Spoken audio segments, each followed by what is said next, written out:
Although it's only been a year since the new Disabilities Act came into effect, the law has been ensuring positive changes in the lives of persons with disabilities.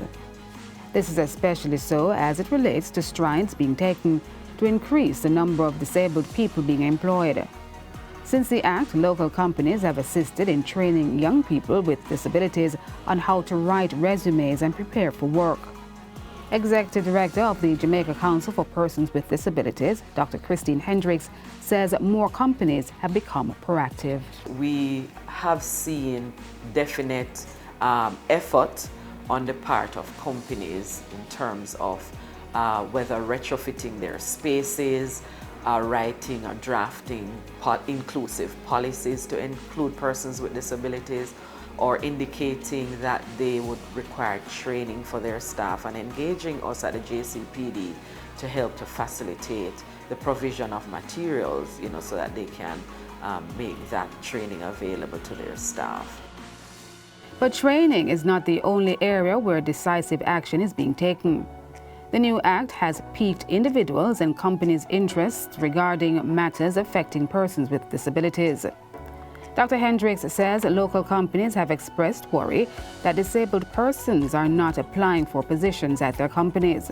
She says the council is helping to change that. We did indicate to them the availability of the website of the Jamaica Council for Persons with Disabilities, that whenever they have positions to make it available to us, because we have a network of the disability sector that we can share, such information with whenever we get it. The Jamaica Council for Persons with Disabilities is also recruiting to assist in the employment of disabled persons. In its first year as a body corporate, the entity is in the process of transitioning to being more independent from the Ministry of Labour and Social Security.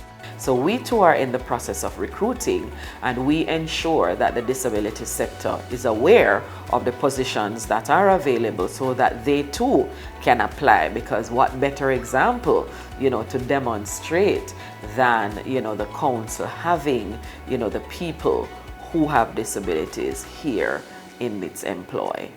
One such employee is Gina Garrick, the council's receptionist.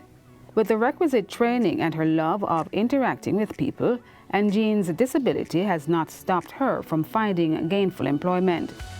She believes the Act will continue to help other members of the disabled community get employed. There are a lot of persons out there with disability that need assistance and need finding job placement. So yeah, I definitely think it will. And what of disabled people who want to be self-employed? Persons with disabilities do have the option of starting their own business, and there are opportunities as we look at financial inclusion. And again, during Disabilities Awareness Week in December, we did have, along with the Bank of Jamaica and other entities, the Ministry of Industry, Investment and Commerce, Companies Office of Jamaica, looking at how persons with disabilities are being included in their policies and in their programs to ensure that as they build out financial inclusion, persons with disabilities are not left out. Dr. Hendricks says the council also empowers individuals with disabilities. At the JCPD here, we also have programs where persons can apply for and receive grants for economic empowerment for their own business, because you do have persons with disabilities who are into that independence and wanting to become their own bosses, and so they do have that opportunity as well. So that can be counted in the whole employment space.